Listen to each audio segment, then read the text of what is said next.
Jelang HUT ke-80 RI, muncul mural One Piece di kawasan Sawangan, Depok, Jawa Barat.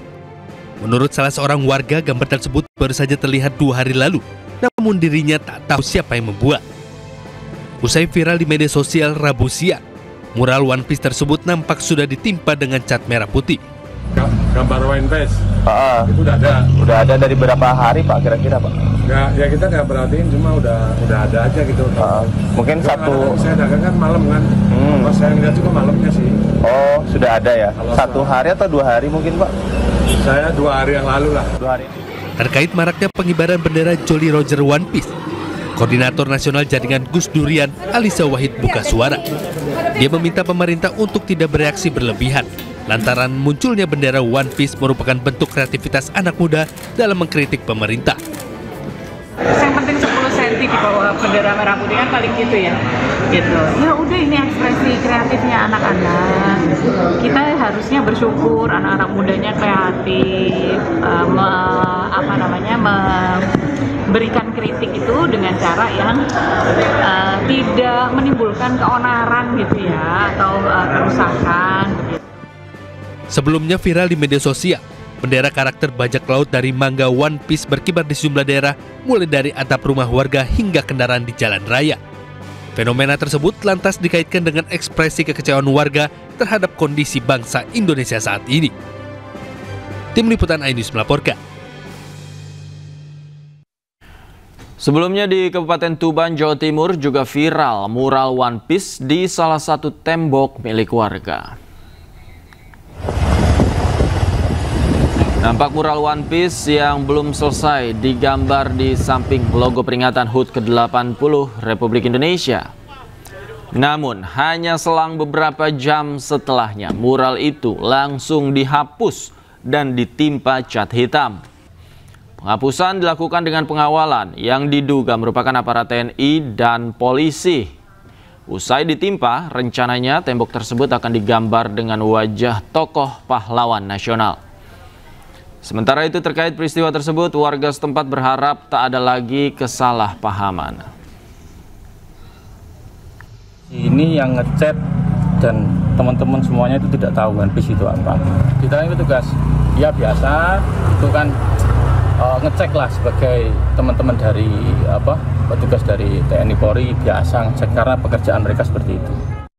Pasca viral, pemerintah pastikan tidak ada razia bendera One Piece. Pemerintah pun terbuka dengan kritikan masyarakat atas kinerjanya.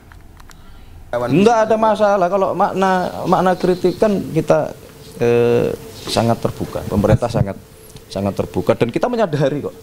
Kita menyadari bahwa memang masih banyak pekerjaan rumah, ya, masih banyak yang harus kita perbaiki. Nggak ada juga kita mau merazia, mau apa nggak ada. Tersangka kasus dugaan korupsi minyak mentah di anak usaha Pertamina Muhammad Riza Khalid akan segera ditetapkan dalam daftar pencarian orang atau DPO. Status DPO ini akan menjadi bagian dari pengajuan red notice ke Interpol. Penetapan DPO terhadap Riza Khalid dilakukan karena Riza sudah 3 kali mangkir dari panggilan penyidik untuk diperiksa sebagai tersangka. Penyidik juga telah mengajukan red notice sehingga saat ada aktivitas keluar masuk Riza Khalid ke suatu negara bisa terdeteksi. Jaksa Agung pun berharap Riza Khalid kooperatif dengan datang memenuhi panggilan sehingga tidak perlu dilakukan upaya paksa. Yang pertama, kita sudah melakukan pemanggilan terhadap MRC sebagai tersangka sebanyak 3 kali. Nanti selanjutnya ditindaklanjuti dengan langkah hukum, diantaranya penetapan DPO. Nah, ini kan kita lalui bertahap secara jenjangnya. Untuk memperoleh kita ke rilis ada tahapan yang kita lalui. Salah satu persyaratnya itu kan panggilan sudah sesuai aturan dan juga ada penetapan DPO-nya. Nanti diajukan red notice. Red notice sudah kita layangkan sambil melengkapi ketentuan-ketentuan. Nantinya diagendakan, dirapatkan dengan dari Interpol di sini. Dan setelah itu baru dikirim ke Lyon, ke Prancis. Nanti setelah itu ketika di-approve, nanti udah tinggal ditetapkan red notice keluar, udah nanti semua imigrasi seluruh dunia akan mengatakan yang bersangkutan akan ketika melalui satu negara akan dipertanyakan nanti. Riza Khalid, sang mafia migas, segera masuk dalam daftar pencarian orang dan dikenakan red notice alias menjadi buronan internasional. Untuk mengetahui informasi terkini, kami telah terhubung dengan jurnalis iNews Dilami Aulia di Gedung Kejaksaan Agung Jakarta. Selamat malam. Dilami, bagaimana proses penyidikan atau upaya jemput paksa yang dilakukan Kejagung terhadap Riza Khalid?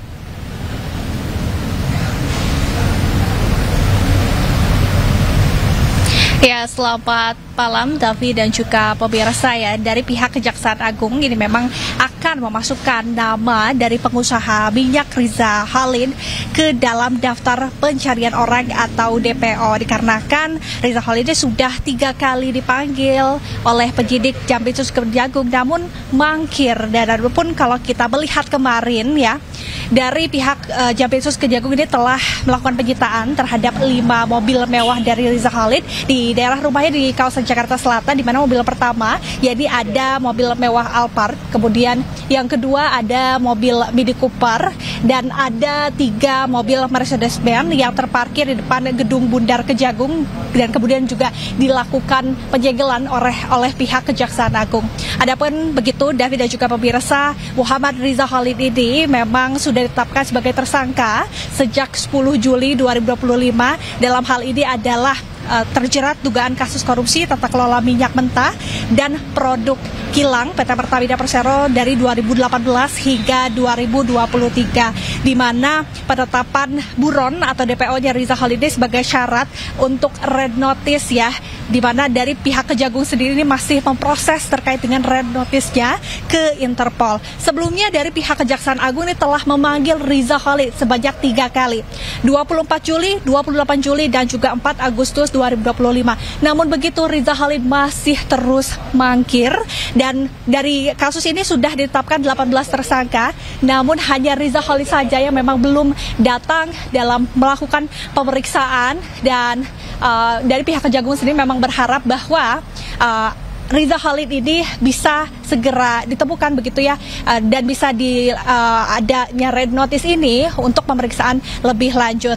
Adapun begitu pemirsa, dari pihak Kapus Penkum Kejagung yakni Anang mengungkapkan bahwa kemarin memang Riza Khalid ini sempat berada di luar negeri, yakni di Singapura, namun begitu hingga kini keberadaannya masih belum ditemukan. Dan kita berharap bersama-sama semoga kasus korupsi tata kelola minyak mentah dan produk kilang Pertamina periode 2018 hingga 2023 ini cepat selesai dan Riza Khalid bisa dilakukan pemeriksaan oleh pihak penyidik Jampitsus Kejagung. Sementara informasi dari saya, kembali ke Anda, Davi. Baik, terima kasih atas laporan Anda. Dilami Aulia melaporkan langsung dari Gedung Kejaksaan Agung Jakarta. Selamat bertugas kembali.